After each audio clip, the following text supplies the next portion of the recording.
Today on the Arkham Chronicle we're going to be unboxing this.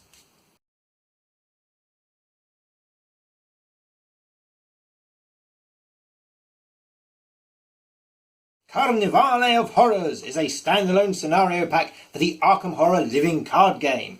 You can play it as a side quest during your main campaign, or you can play it as a standalone scenario, whatever takes your fancy. It was originally released in December 2016 exclusively through the Fantasy Flight Games web store, but it does have a UPC product code on the bottom, which means that it may make its way through to traditional stores in the future. The first thing to note is it comes in the traditional Fantasy Flight blister pack, and it's a clamshell blister pack which isn't sealed, so you just pop a nail inside, open it up like that, and you can reseal it very easily for transportation to your next. The clamshell blister is that your cards can drift. As you can see, the cards at the back are slowly working their way up into the packaging. The back three cards contain the do not read scenario resolution instructions, so be aware of this. Flip it over and start from the front. First card that you come to, the one which is on the back of the cover card, is this one here. It confirms that you can play it as a side quest in your campaign or as a standalone game, and also gives you the expansion symbol for this set. The next card reminds you all about standalone mode, which you'll find on page 19 of the rules reference. This allows you to build a deck with experience cards by spending XP through taking additional weaknesses. Once again, we have a brand new Chaos Bag setup, which is different from the Curse of the Rougarou and from the basic campaign. This also has 2 difficulty levels, both of which feature 3 skulls, but the hardest only goes down to -7. The next card tells you how to play it as a side story between your campaign games. When doing so, you keep the difficulty level and the Chaos Bag setup that you've been playing with previously. This scenario will cost each investigator 3 experience, however. Then there is a single page of story to get you up to speed.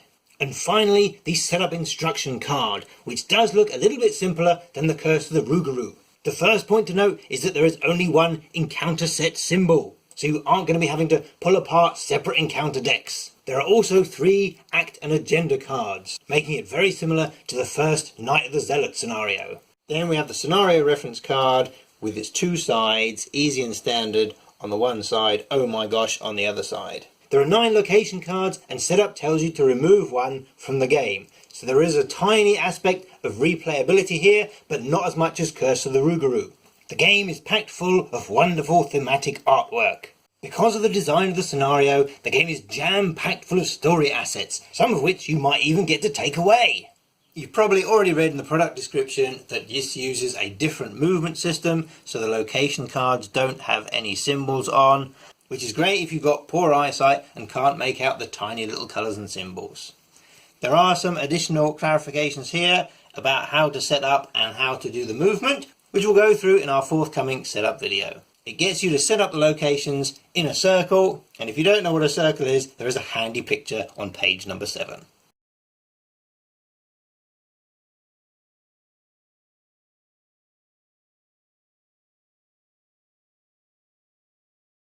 Print on demand is manufactured in-house with cheaper equipment, rather than being sent away to a specialist card manufacturer.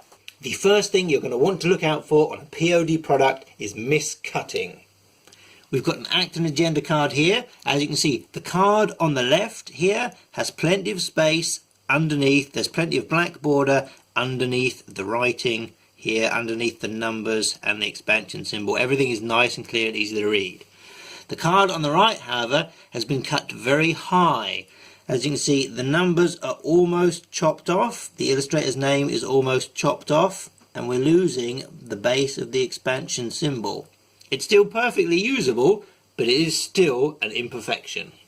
When you look at the edges of the print-on-demand cards, can you see there's a lot of whiteness here? There's a lot of little flecks in here. Compared that to the solid black edge of a core card like this. This happens in the cutting process. If your cutting blade isn't continuously sharpened, it'll dull and it won't perform a clean cut, so you'll get little drag marks, which are these white little specks here. It doesn't affect your gameplay. If you sleeve your cards, you won't barely even notice it. Unfortunately, the only way to tell if this is an isolated one-off incident or if it's something that affects the entire run would be to buy multiple copies.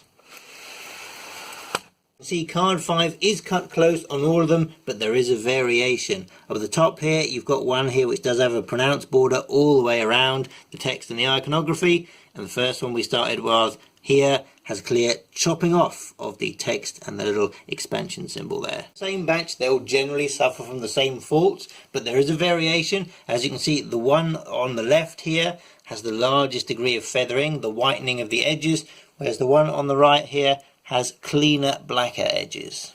The next is the vibrancy of the ink used. As you can see, the cards on the left and right do actually look quite different. The one on the right is slightly fuzzier. If you look around the large circle, it's very hard to pick out the individual crisp lines which are to be seen on this one here. Again, the ink has a different consistency here. This is a slightly more washy colour, whereas this is a crisper colour. This card has more of a gloss to it. You can definitely tell by feel that this one here is actually a core set card and this one here isn't. Now we look at the backs of the encounter cards. On the left hand side we have a card from the core set. As you can see, it's a rich, vibrant golden colour and there's a lot of three-dimensional detail visible in the tentacles here. On the right hand side we have a rather muted Curse of the Rougarou back, which is a little pink in the shadows. And darkest of all, we have in the centre the new Carnevale of Horrors, which definitely looks a bit murky. It's looking very washed out here and is missing some of the finer details and doesn't have that gloss, that sheen, that pop that the original core set does. The final point to mention here is these cards have a little warp, they have a little bow to them. As you can see, if we just take these cards flat on the table here, slide them in like that, they go under without any kind of difficulty whatsoever. See, as you can see, that one's going up and down like that. There is definitely an angle to them, a little curve. Nothing which is going to spoil your game, but again, it's still there. As always, we here at the Chronicle heartily recommend sleeving your cards, but if you do, know that obviously they won't fit properly back in the pack.